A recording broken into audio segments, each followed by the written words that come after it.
চাঁদাবাজি তো আমি আপনার গ্যারান্টি দিয়ে দিতে পারি, একেবারে গণহারে চাঁদাবাজি শুরু হয়ে যাবে। 17 বছরে সে চাঁদাবাজি করছে। নির্বাচন যদি আমি নাই চাই তাহলে তফসিল কেন করলাম? আমি সাবধানে এটুকুই করলাম, এই সমস্ত ফালতু মিথ্যা বানোয়াট কথা বলে মানুষের মন জয় করা যায় না। আজকে দীর্ঘ 7 দিন পরে আমি মার্কেট এলাকায় আসলাম।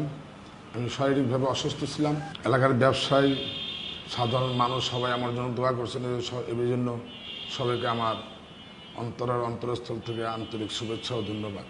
ব্যবসা এলাকার পরিস্থিতি এখন তো এমনিও আমাদের এখানে সিজন না, ব্যবসায়ী সিজন, এখন সব গড় সিজন এটাকে বলে। এখন মাল তৈরি করার সময়, মাল তৈরি করবো, সিজনে বিক্রি করবো।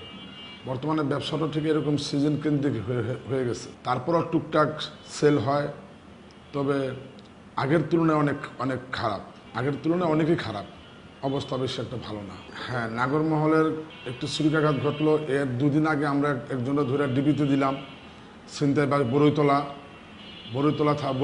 ওর ঠিকানা সব কিছু আমরা অডিও করে রাখছি। ও বলছে ছিনতাই করে, নিজে স্বীকার করছে, মানে আরও অনেক ঘটনা স্বীকার করছে। সে অলরেডি ওই জায়গায় যারা নাকি নেতৃত্ব দেয় তাদেরই গ্রুপের লোক। এবং ওখানে আমাদের সত্য কথা বলতে যেটা হয়, ঈশা খানের এক শালা আছে, ও বিশাল ছিনতাইবাজ, পালে একটা গ্রুপ পালে, এবং ও নিজেও ছিনতাই করে। তো এখন ওই যদি এই ধরনের ঘটনা ঘটায়, আমরা কত আর চেক দিতে পারি বলেন? ওই গ্রুপটা এখানে আইসা ছিনতাইটা করে। ওই গ্রুপটা এখানে আইসা আপনারা এই যে 1 লক্ষ টাকা নিয়ে গেছে একটা লোকের ছুরিকাঘাত করে। এখন যদি মনে করেন যারা সমাজের উঁচা গলায় কথা বলে, তারা যদি নিজেদের ফ্যামিলির লোকজন, নিজের দলের কর্মীদেরকে সুন্দরভাবে পালন করতে না পারে, তত এই সমস্ত ঘটনা ঘটবে। আমরা কতটা চেক দেব? সমুদ্রের অফিসে পাবলিক ধরে নিয়ে আসছে, আনার পর স্বীকারোক্তি রেখা ডিবিতে হস্তান্তর করেছি আমি নিজে। আর এই ঘটনাটা যেদিন ঘটছে ওইদিনকে আমি এখানে ছিলাম না, আমি তো অসুস্থ অবস্থায় মেডিকেলে ছিলাম। আইন শৃঙ্খলা পরিস্থিতি উন্নতি করার জন্য শুধু খালি পুলিশের দোষ দিলে তো হবে না, আপনার নিজেদেরও আপনাকে সচেতন থাকতে হবে।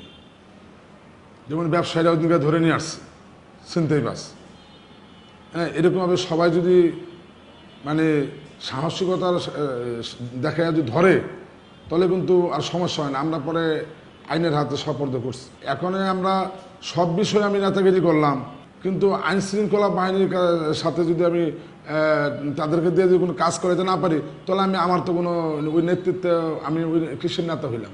সব জায়গায় তো আমার প্রভাবটা খাটাই দিব। এখন ওইটা থানা হ্যান্ডেলিং করার মতন ওরকম লোক নেতৃত্বটা আমরা দেখতেছি না। নাইলে এতবার বলার পরেও প্রশাসনের লোকজনের দিকে তেমন একটা আনাজানা নাই। চাঁদাবাজি তো আমি আপনার গ্যারান্টি দিয়ে দিতে পারি, একেবারে গণহারে চাঁদাবাজি শুরু হয়ে যাবে। যদি আপনার চাঁদাবাজিটা, এটা গ্যারান্টি।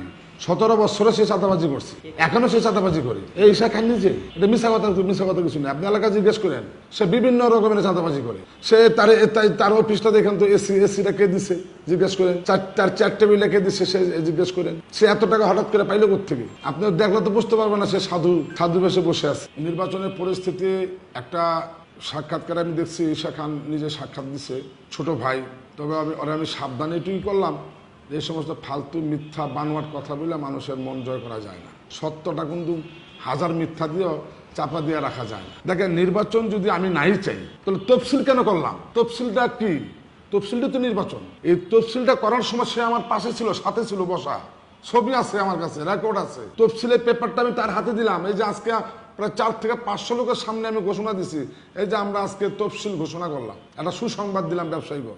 অনেক ব্যবসায়ীরা ছিল সমিতির অফিসে। তাহলে তফসিল যদি হয়ে থাকে, তাহলে আমি নির্বাচনের বিপক্ষে কিভাবে গেলাম?